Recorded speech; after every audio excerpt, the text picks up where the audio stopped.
Good morning to all. Creative Academy के YouTube channel पे आप सभी का स्वागत है। जैसे कि आपने मेरी पिछली ही वीडियो में देखा कि हमने पॉलिटी के 2021 से लेके 24 तक के पॉलिटी के प्रीवियस ईयर जितने भी क्वेश्चंस थे हमने वो सब डिस्कस किए। ठीक है, मैंने पहले भी आपको बताया था उस वीडियो में कि पॉलिटी के क्वेश्चन उन टॉपिक से उठ रहे हैं जो आपके करंट अफेयर में होंगे। तो आज इस वीडियो को लाने का हमारा यही उद्देश्य है कि हम पिछले साल के करंट अफेयर्स को एनालाइज करते हुए देखेंगे कुछ एक ऐसे टॉपिक्स जहां से आपकी संभावना है क्वेश्चंस आने की आपके एचएस के प्रीलिम में। ठीक है, तो आज हम उन्हीं सब टॉपिक्स को डिस्कस करेंगे। इसी तरह से हमारी आगे आने वाली वीडियोस रहेगी। एक्सपेक्टेड टॉपिक्स जो हम आज डिस्कस करेंगे उनसे क्वेश्चन आ सकते हैं। आगे आने वाली वीडियोस जितनी भी आएगी वो क्या है, इन एक्सपेक्टेड टॉपिक्स पे ही आएगी जहां से आपको क्वेश्चन देखने के लिए मिल सकते हैं। तो इसी के साथ हम आज की वीडियो स्टार्ट करेंगे। देखेंगे कि न्यूज़ में हमारे करंट अफेयर में हमारे कौन कौन से टॉपिक्स चले हुए थे जिनको हमें पढ़ने की ज़रूरत है, और वहीं से ही क्या है हमारे कुछ एक क्वेश्चंस बन भी सकते हैं। ठीक है, तो हम क्या है पहला ही टॉपिक देखेंगे जो न्यूज़ में चला हुआ था। आपके पास क्या बोला जा रहा था पिछले साल पहला ही टॉपिक क्या था न्यूज़ में चला हुआ, 2025 marked 50 years since the imposition of the national emergency declared on June 25, 1975 and lasting until March 21, 1977। ठीक है, पिछले साल ही हमने देखा कि भाई हमारी क्या है नेशनल इमरजेंसी को कितने साल हो चुके थे, 50 साल हो चुके थे, जो कि डिक्लेयर कब हुई थी, जून 25, 1975 को, और कब तक चली थी आपके मार्च 21, 1977 तक। ठीक है, तो अगर ये न्यूज में चला है तो आपको पीछे क्या देखा जा रहा है, आप अगर ट्रेंड देखेंगे तो वहां पे क्या देखा जा रहा है, जो चीजें करंट अफेयर में आपके आ रही है वही चीजें क्या है उसी टॉपिक के ही बैकग्राउंड से हमें क्वेश्चन देखने के लिए मिल रहा है। ठीक है, तो पिछले साल क्या चला था न्यूज में, आपके पास नेशनल इमरजेंसी चला था। तो हमें क्या है यहाँ पे जरूरत क्या पड़ सकती है कि हम नेशनल इमरजेंसी के बारे में पढ़ें। वो हमसे ये नहीं पूछेंगे कि भाई इस कितने साल हुए नेशनल इमरजेंसी को, वो कहां से पूछेंगे, इन आर्टिकल से। जैसे कि आप सभी को पता है पॉलिटी में क्या है, नेशनल इमरजेंसी प्रोविजंस पे एक चैप्टर है। तो हम बोल सकते हैं कि नेशनल इमरजेंसी कौन से आर्टिकल के थ्रू चलती है, भाई 352 के। आपके पास प्रेसिडेंट रूल आर्टिकल 356 के थ्रू चलता है, लागू किया जाता है। फाइनेंशियल इमरजेंसी लगाई जाती है आपके पास 360। ठीक है, ये कुछ एक क्या है कंडीशंस हैं नेशनल इमरजेंसी को लागू करने के लिए। जब वॉर हो, वॉर कैसे बोलेंगे, ये कोई ए देश है, ये कोई बी देश है, बी देश ने ए देश पे हमला किया, इसने इस पे हमला किया, तो वो कंडीशन क्या हो जाती है आपके पास, वॉर हो जाती है। कोई क्या है एक्सटर्नल एग्रेशन है। ठीक है, और दूसरा क्या है आर्म्ड रेबिलियन। एक्सटर्नल एग्रेशन कैसे देखेंगे आप, किसी एक देश ने दूसरे देश पे हमला किया और दूसरा देश अभी तक उस हमले का जवाब नहीं देता है, वो कंडीशन आपके पास बन जाती है एक्सटर्नल एग्रेशन, यानी कि एक्सटर्नल इमरजेंसी की तरह। ठीक है, आर्म्ड रेबिलियन देखा जाएगा कि इंटरनल इमरजेंसी की तरह देखा जाएगा आपके पास, कि क्या हो रहा है हमारे ही देश के अंदर कोई ग्रुप ऐसा है जिनकी वजह से क्या है हमारी नेशनल सिक्योरिटी को खतरा है। ठीक है, तो दूसरी यहां पे क्या होती है, प्रेसिडेंट रूल लगाया जाता है। आर्टिकल कौन सा है आपके पास, 356। ठीक है, तो इसके कैसे हो जाता है, break down of constitutional machinery. अगर भाई किसी भी स्टेट में कॉन्स्टिट्यूशनल मशीनरी ब्रेक डाउन हो जाए या कॉन्स्टिट्यूशनल फेलियर आ जाए तो उस स्टेट में हम क्या लगा सकते हैं, president rule. Failure to comply with union direction, अगर क्या है आप सेंटर की डायरेक्शंस को क्या है वायलेट करते हो, फेल हो जाते हैं आप उनके डायरेक्शंस को मानने में, तो वहां पे भी क्या लगाया जाता है प्रेसिडेंट रूल लगाया जाता है अंडर आर्टिकल 365 के थ्रू। ठीक है, नेक्स्ट क्या है आपके पास, तीसरे टाइप की इमरजेंसी हमारे पास आती है फाइनेंशियल इमरजेंसी। हमारे पास कौन सी आती है आपके पास यहाँ पे, फाइनेंशियल इमरजेंसी, यानी कि क्या बोला जा रहा है यहाँ पे, threat to financial stability of credit of India और any part of the territory. Threat किसके लिए आपके पास यहाँ पे, फाइनेंशियल स्टेबिलिटी है, किसकी, आपके इंडिया की और किसी भी टेरिटरी के पार्ट की आपके पास। ठीक है, तो यहाँ पे क्या है देखेंगे कुछ एक एस्पेक्ट्स इसी से ही जुड़े हुए। क्या बोलेंगे आप कि भाई aspects, proclamation of national emergency कैसे होती है, अथॉरिटी किसके पास होती है भाई, proclaimed by president after receiving written decision of the union cabinet. ठीक है, अथॉरिटी किसके पास है, प्रेसिडेंट जी लगाएंगे, हमारे राष्ट्रपति जी लगाएंगे। कैसे, कब लगाएंगे, after receiving written decision of union cabinet.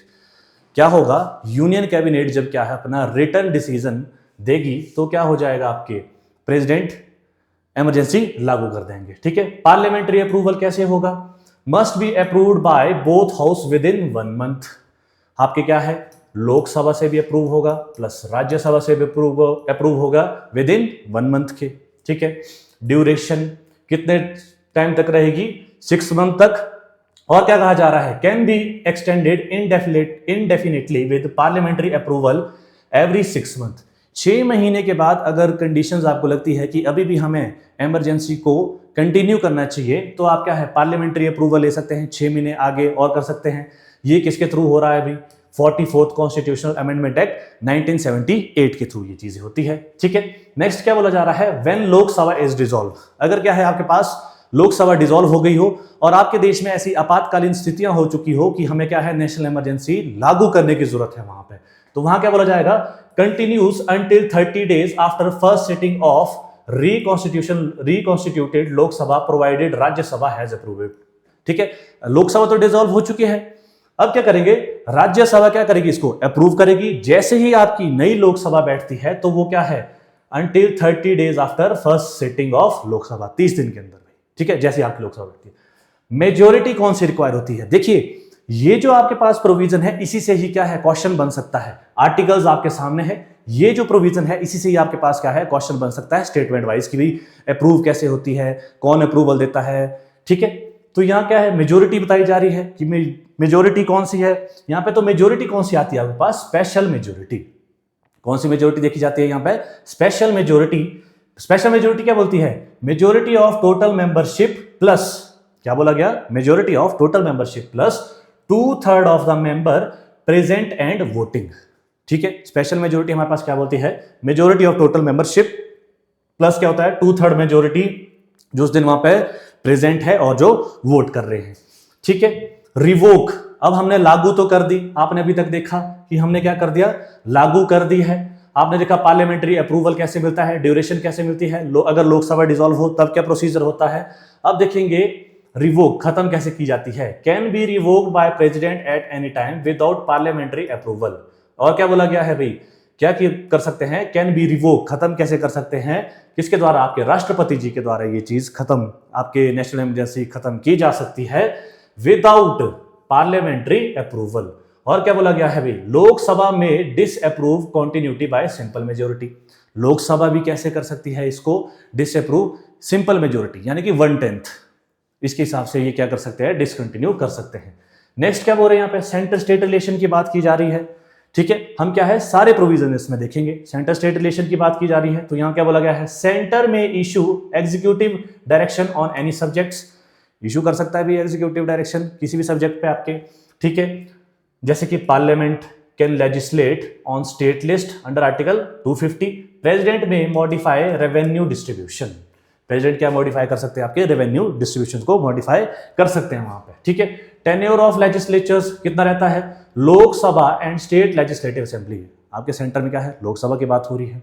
State legislative यानी कि आपके क्या बात हो रही है, विधानसभा की बात हो रही है। May be extended 1 year at a time. अगर भाई आपके इमरजेंसी लगी हो तो उस समय क्या है, जैसे कि आपको भी पता है 5 साल के लिए सरकार बन के आती है। 5 साल के लिए आपके पास क्या है, स्टेट में भी सरकार बनती है। ठीक है, जैसे कि विधानसभा 5 साल के लिए होती है, लोकसभा आपके पास 5 साल के लिए होती है। अगर नेशनल इमरजेंसी लगी हो, ठीक है, तो उसमें क्या है, उनका समय 1 साल की अवधि जो है वो बढ़ाई जा सकती है, but not beyond 6 months after emergency and. अगर क्या बोला जा रहा है यहाँ पे, आप ध्यान देंगे, बट नॉट बियॉन्ड 6 महीने के बाद ये चीज नहीं हो सकती। कितना, इमरजेंसी के बाद सिर्फ 6 महीना।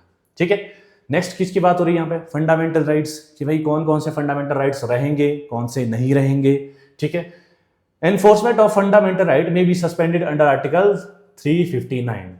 ये जो आपके मौलिक अधिकार है यानी कि फंडामेंटल राइट्स है, ये कौन से आर्टिकल के अंडर सस्पेंड हो जाएंगे, आर्टिकल 359 के अंडर सस्पेंड हो जाएंगे। कौन से 2 आर्टिकल सस्पेंड नहीं होंगे, आर्टिकल 20 and 21। Article 20 and 21।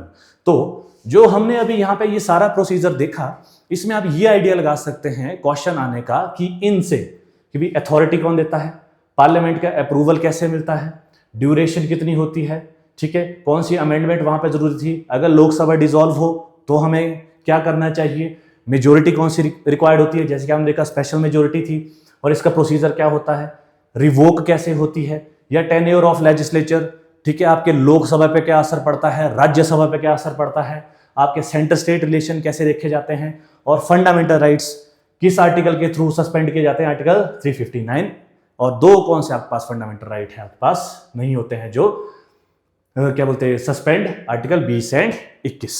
ठीक है, तो आपको इन चीजों का ध्यान रखना चाहिए आपके प्रीलिम्स के लिए। ठीक है, ये पहली न्यूज हमारे पास चली हुई थी। और दूसरी ही न्यूज देखेंगे हम, क्या बोला जा रहा है यहां पे, supreme court in 16th presidential reference under article 143 held that court cannot impose any, क्या बोला जा रहा है, court can not impose any timeline for decision of president and governor on granting assent to bill under article 200 and 201 of the constitution. किसके बारे में बात की जा रही है यहाँ पे, एसेंट टू बिल। जैसे कि आप देखते हैं, आपके चाहे लोकसभा हो, क्या बोला जा रहा है, चाहे लोकसभा हो, चाहे आपके स्टेट लेजिस्लेटिव असेंबली हो, दोनों में क्या होता है, बिल्स पास किए जाते हैं।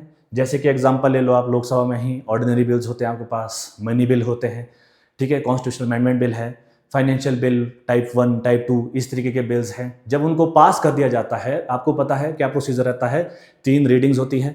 पहली रीडिंग में इंट्रोड्यूस किया जाता है और आपका जो बिल है वो कहाँ छपता है, कहाँ इशू होता है, गैजेट ऑफ इंडिया में। दूसरी रीडिंग में आपके पास क्या होता है, clause by clause, amendment by amendment चीज़ों को देखा जाता है, डीपली थॉरोली पढ़ा जाता है।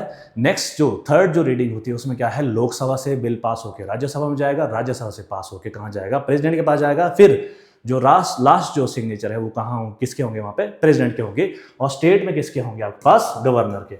उसी बात की यहाँ पे वही चीज न्यूज में चली थी। अब ये अगर न्यूज में चली है तो इसके ही क्या है, बैकग्राउंड से आपको क्वेश्चन देखने के लिए मिल सकता है।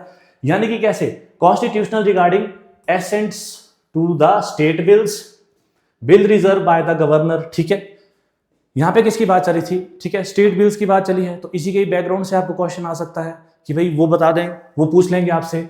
जैसे कि क्या बोल रहे हैं यहाँ पे, governor responsibility for state bills क्या रहती है, article 200 of the constitution of India क्या बोलता है, स्टेट लेजिस्लेचर है, यानी जो आपको आपकी विधानसभा है वो बिल को पास करती है, वो किसके पास जाता है, फिर गवर्नर के पास जाता है। किसके पास जाता है, फिर वो आपका गवर्नर के पास जाता है।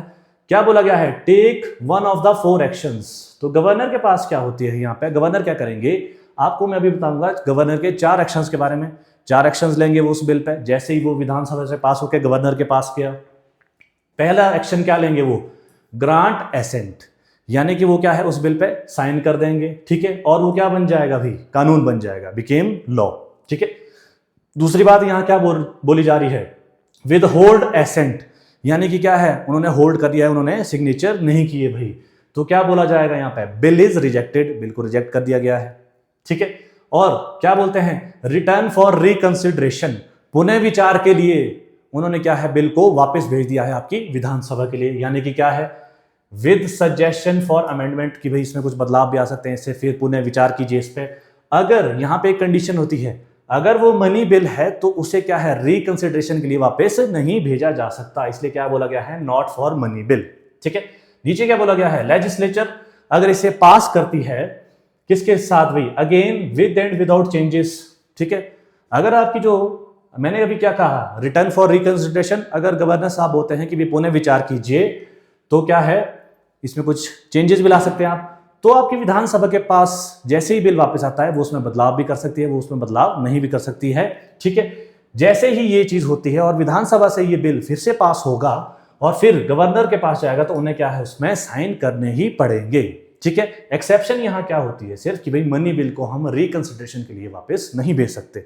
ठीक है, लग गया पता। चौथा जो इनके एक्शन होता है इनका, वो किसकी बात करता है, reserve for president consideration.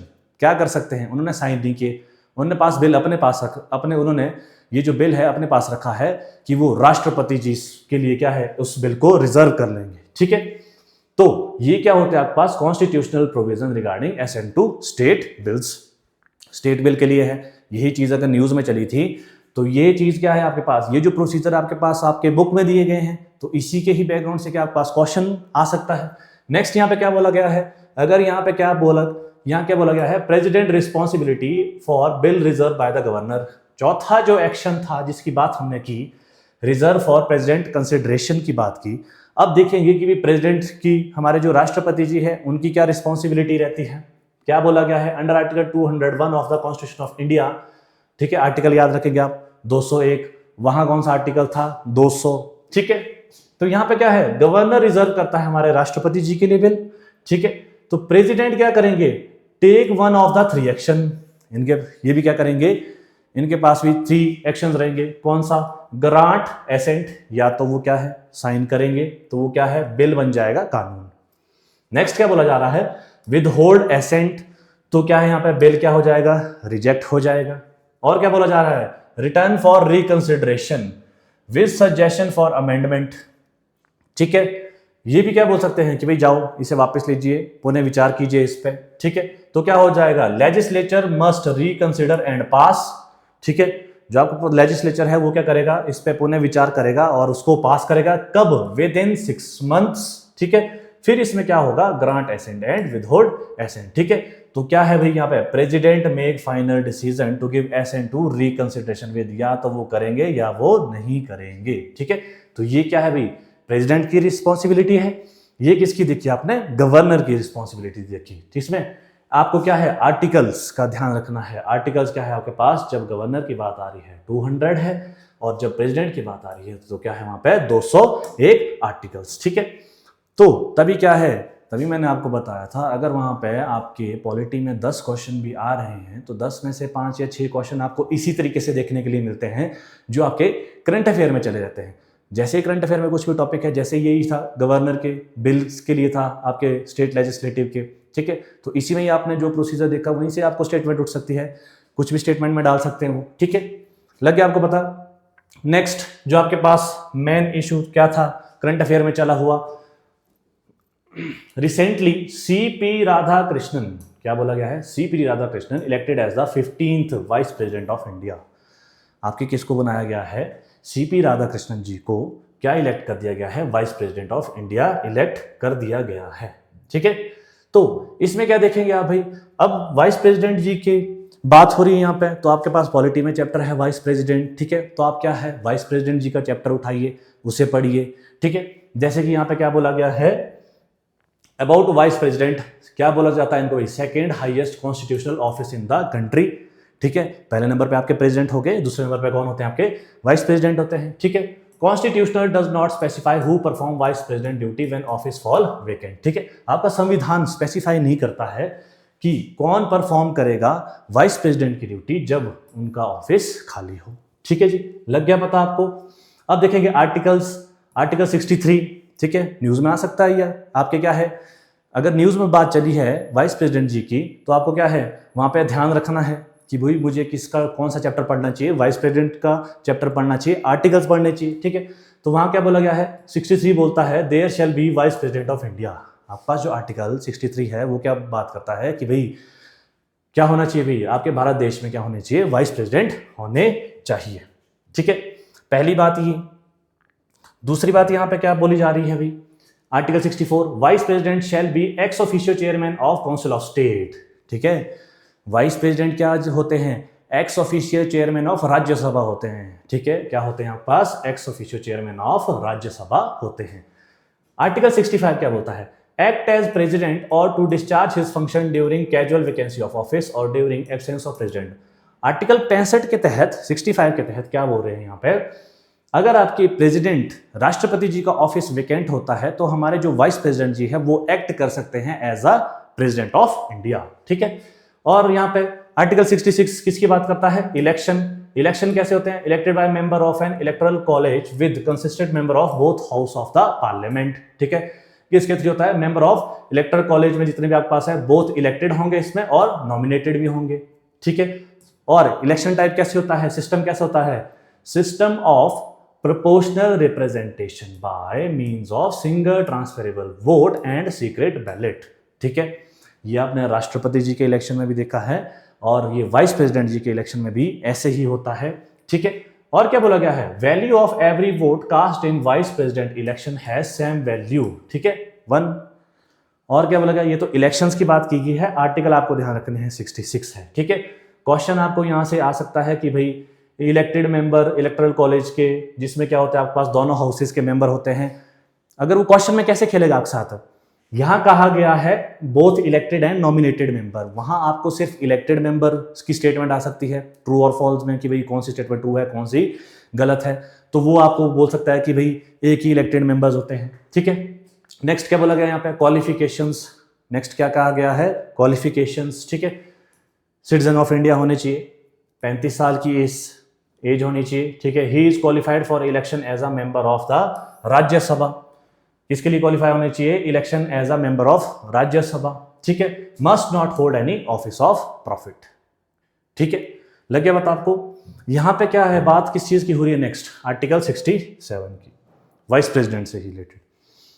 Article 67 बोलता है होल्ड ऑफिस ऑफ टर्म, कितने साल के लिए, 5 साल के लिए, resign by submitting a written resignation to president. किसको अपना रेजिग्नेशन सौंपेंगे, ये राष्ट्रपति जी को, रिटन।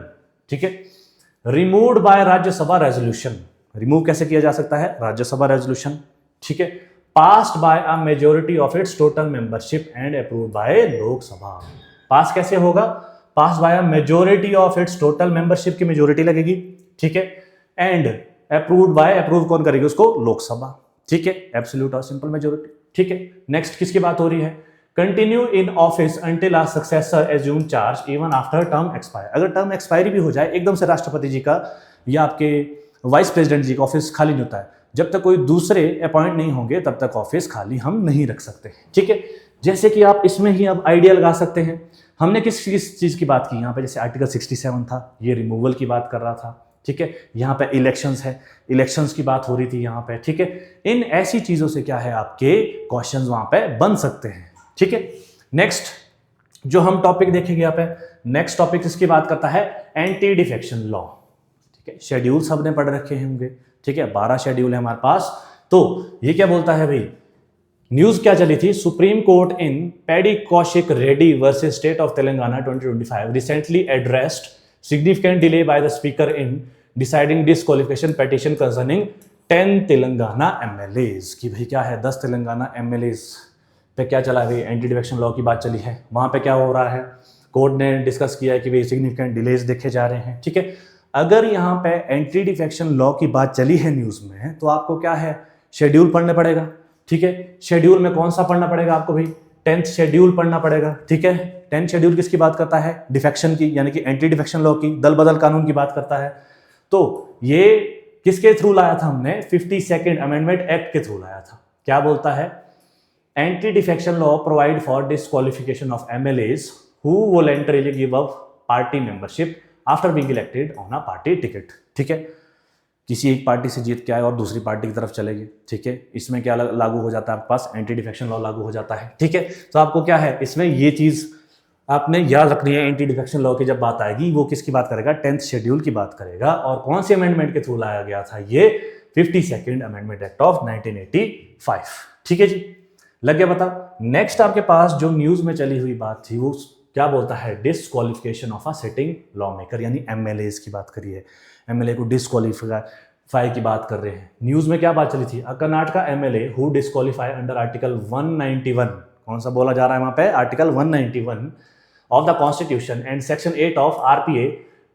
ठीक है, रिप्रेजेंटेशन ऑफ पीपल एक्ट, किसकी बात है, RPA क्या है आपके पास, representation of people act 1951, after being convicted by CBI court in illegal mining case leading to vacancy in the constituencies। ठीक है, कर्नाटक के कोई MLA जी हैं, उनको क्या है, डिस्क्वालीफाई किया जा रहा है, कौन से आर्टिकल के तहत, आर्टिकल 191 और section 8 of representation of people act 1951 के तहत। कन्विक्शन क्या था, CBI ने क्या बोला, कोर्ट में केस क्या चला है उनके ऊपर, इलीगल माइनिंग का। ठीक है, तो यहां पे क्या देखेंगे आप, यहाँ पे डिस्क्वालिफिकेशन किसकी बात की जा रही है, MLA की बात की जा रही है, सिट इन लॉ मेकर। तो कॉन्स्टिट्यूशनल प्रोविजन क्या बोलते हैं, क्वेश्चन यहाँ से नहीं आएगा आपको, यहाँ से आएगा कि कॉन्स्टिट्यूशनल प्रोविजन क्या बोलते हैं, एक डिस्क्वालिफिकेशन ऑफ MLA। तो आर्टिकल कौन कौन से यहाँ पे include, article 102 and 191 specify following condition ऑनिंग MLAs, MPs and MLAs। ठीक है, लग गया पता। MP के लिए कौन सा आर्टिकल रहता है आपके पास, 102, MLAs के लिए कौन सा रहता है आपके पास, 191। ठीक है, क्या क्या कंडीशंस हो सकती है, अगर वो होल्ड कर रहे हो ऑफिस ऑफ प्रॉफिट कहीं और से भी। ठीक है, पर्सन ऑफ अनसाउंड माइंड।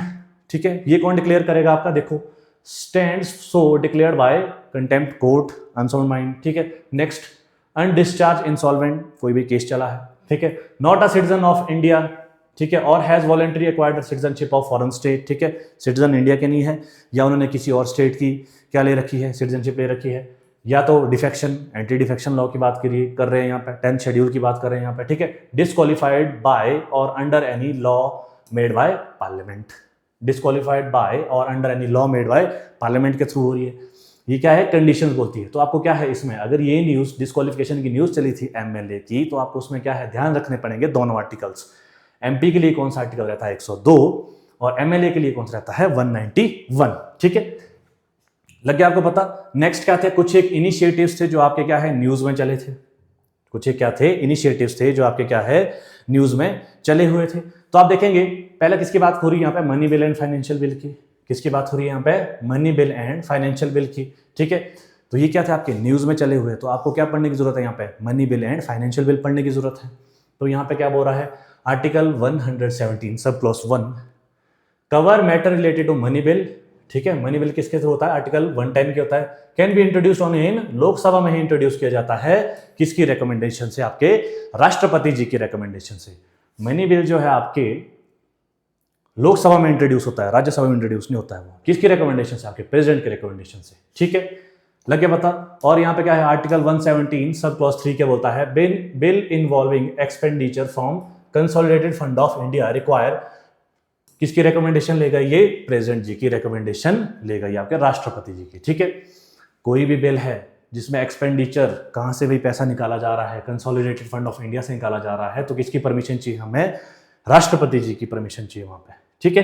तो आपको किसमें क्या पढ़ने की जरूरत है, money bill and financial bill, किसको पढ़ने की जरूरत है आपको यहाँ पे, money bill and financial bill. Next जो इनिशिएटिव आप देख रहे हैं, नेक्स्ट इनिशिएटिव क्या है आपके पास, एडजॉर्नमेंट सिंडाई, क्या है, एडजॉर्नमेंट सिंडाई, ये क्या है आपके न्यूज में चला हुआ था, ठीक है। तो न्यूज में देखेंगे सिंडाई क्या है आपके पास, एक लैटिन टर्म है, क्या है, लैटिन टर्म है, जिसका मतलब क्या है, without assigning a day for a further meeting, ठीक है। आपके पार्लियामेंट में मीटिंग चल रही है, कोई भी आपके पास क्या चला है, सेशन चला है, तो क्या है, आपके जो स्पीकर है वो उनको बर्खास्त कर देते हैं, विदाउट इन्फॉर्मिंग, क्या बोला जा रहा है, without assigning a day for further meeting, क्योंकि आगे कब मीटिंग होगी ये उन्होंने नहीं बताया है, उसको क्या बोला जाता है, एडजॉर्नमेंट सिंडाई, ठीक है।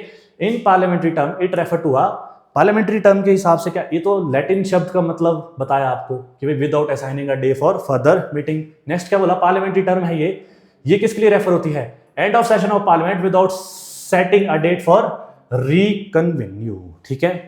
सेशन का एंड हो गया, किसका हो गया, आपके एंड ऑफ सेशन हो गया पार्लियामेंट का, ठीक है। उसके बाद क्या बोल रहा है कि भाई डेट आगे की नहीं बताई गई है, किसके द्वारा, आपके स्पीकर के द्वारा। अथॉरिटी कौन है, अथॉरिटी कौन है यहाँ पे, प्रिजाइडिंग ऑफिसर यानी कि स्पीकर, ठीक है। Announces and later president issue notification to prorogue, क्योंकि देखिए स्पीकर ने क्या है, सेशन तो एंड कर दिया है, नेक्स्ट जो डेट थी आपकी मीटिंग की वो नहीं बताई गई थी, वो क्लैरिफिकेशन नहीं दी गई थी, ठीक है। तो अथॉरिटी किसकी थी, आपके स्पीकर साहब की थी। तो ये जो प्रोरोग है यानी कि फिर से मीटिंग बुलाई जाए, फिर से सेशन बुलाया जाए, कौन इशू करेगा उनको, आपके राष्ट्रपति जी। कौन करेगा, राष्ट्रपति जी, ठीक है। Officially ending the season under article, session under article 85। तो क्या है, न्यूज में आपके अगर ये इनिशिएटिव चला है तो आपको ये पढ़ने की भी जरूरत है कि एडजॉर्नमेंट सिंडाई का मतलब क्या है, लैटिन शब्द है ये, क्या होता है, ठीक है। एंड हो गया तो प्रोरोग कौन करेगा, नोटिफिकेशन कौन इशू करेगा, ठीक है। इफेक्ट ऑन पेंडिंग बिजनेस क्या होता है, ठीक है, इफेक्ट्स क्या पड़ता है, जो पेंडिंग रह गए हो वहां पे issues. All bill that are pending in the same house remain unaffected, कोई भी एक्शन नहीं ले गया उनमें, ठीक है। मोस्ट नोटिसेज जैसे कि हो गया क्वेश्चन आवर, मोशन, रेजोल्यूशन हो गए, ठीक है, लैप्स कर जाते हैं और must be resubmitted in the next session unless otherwise specified, ठीक है।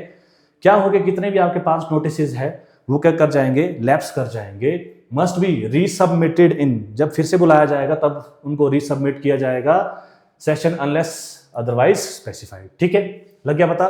तो कौन सा इनिशिएटिव था आपके पास चला हुआ, ठीक है, एडजॉर्नमेंट सिंडाई, ठीक है, एडजॉर्नमेंट सिंडाई। नेक्स्ट जो आपके पास इनिशिएटिव चला है वहां पे क्या चला है न्यूज में, 0 आवर की बात कर रहा है और कर रहा है वो क्वेश्चन आवर की बात, ठीक है, किस किस की बात कर रहा है वो, 0 आवर और क्वेश्चन आवर की बात कर रहा है वो। तो पहले आप देखेंगे अगर यहाँ पे क्या हो रहा है, 0 आवर की बात हो रही है और क्वेश्चन आवर की बात हो रही है, तो आपको वहां पे क्या है, इसी से ही बैकग्राउंड से पढ़ने की जरूरत है। यानी कि पहला क्या बोलेगा वो, 0 आवर की बात करेगा। 0 आवर क्या होता है, first hour of every parliamentary sitting. क्या बोला गया है, first hour of every parliamentary sitting is slotted for this session, यानी कि 11 से 12 बजे के बात कर रहा है वो। During this time member ask question and the minister usually give answers, यानी कि आपके क्या है, काउंसिल ऑफ मिनिस्टर बैठे हैं वहां पे, कैबिनेट मिनिस्टर्स बैठे हैं वहां पे, एमपीज उनसे क्वेश्चंस पूछेंगे। ठीक है, पहला आवर बोला गया है क्वेश्चन आवर को। ठीक है, इसमें 3 तरीके के क्वेश्चन होंगे। कितने तरीके से होते हैं, 3 तरीके से क्वेश्चन पूछे जाते हैं। क्या बोला जाता है क्वेश्चन, एक बोला है स्टार्ड क्वेश्चन, यानी कि require oral answer and hence supplementary question can be follows, only answer दिया जाएगा। ठीक है, अनस्टार्ड में क्या बोला जाएगा, require a written answer and hence supplementary question can not be follow. पहले में क्या बोला भाई, supplementary question can be follow, और अनस्टार्ड में क्या बोला गया, कैन नॉट फॉलो। तो यहाँ क्या होगा, रिटन आंसर होंगे। Short notice, asking by giving a notice of less than 10 years. Short notice में क्या होगा भाई, नोटिस क्या बोला जा रहा है, asking by giving a notice of less than 10 years. इसको आंसर कैसे किया जाएगा, ओरली आंसर किया जाएगा। कैसे आंसर किया जाएगा, ओरली आंसर किया जाएगा। नेक्स्ट यहां पे क्या लिखा गया है, formally recognised in the parliament procedure. ठीक है, नेक्स्ट यहां पे क्या बोला गया है, अगर क्वेश्चन आवर की बात की तो क्या बोला गया यहां पे, first hour of every parliamentary sitting. तो इसमें आपको ध्यान रखने की जरूरत है स्टार्ट क्वेश्चन की, अनस्टार्ट क्वेश्चन की और शॉर्ट नोटिस की। और नेक्स्ट हमारे पास क्या था यहाँ पे, लास्ट जो हमारे पास आज का टॉपिक है वो बोलता है 0 आवर के बारे में। 0 आवर क्या है आपके पास, period immediately following question hour and laying of paper before any listed business is taken up. यानी कि क्या है, क्वेश्चन आवर आपका 11 से 12 शुरू होता है। ठीक है, आपका 0 आवर होता है कब, 12 से 1 बजे। यानी कि देखो यहाँ पे टाइमिंग क्या दी गई है, यहाँ पे time start around 12 noon, which is why it is termed as 0 hour. ठीक है, लग गया पता। कोई भी भाई आपका अगर अर्जेंट पब्लिक मैटर है तो वहां पे ये उठाया जा सकता है। कोई भी भाई आपको एडवांस नोटिस यहां पे देने की जरूरत नहीं होती है। ठीक है, बट अब क्या होता है, traditionally no advance notice but now a short notice is generally required for permission. ठीक है, एडवांस नोटिस देने की जरूरत नहीं है, बट क्या है, अब ट्रेडिशनली क्या कर दिया गया है, आपको क्या करना पड़ेगा, एक शॉर्ट नोटिस देना पड़ेगा। ठीक है, यानी कि क्या, यूजुअली द सेम डे, उसी दिन, कब, 10 बजे से पहले। तो ये सब जो आपने टॉपिक देखे, ये आपके पिछले साल क्या है, करंट अफेयर में चले हुए थे। ठीक है, और यही टॉपिक कहाँ है आपके, लक्ष्मीकांत में है, पॉलिटी में है। ठीक है, तो इन सब चीज़ों को आप पढ़िए, इसी से ही क्या आपके प्रीलिम में क्वेश्चन बन सकते हैं। ठीक है, आज की वीडियो यहीं समाप्त होती है। Thank you.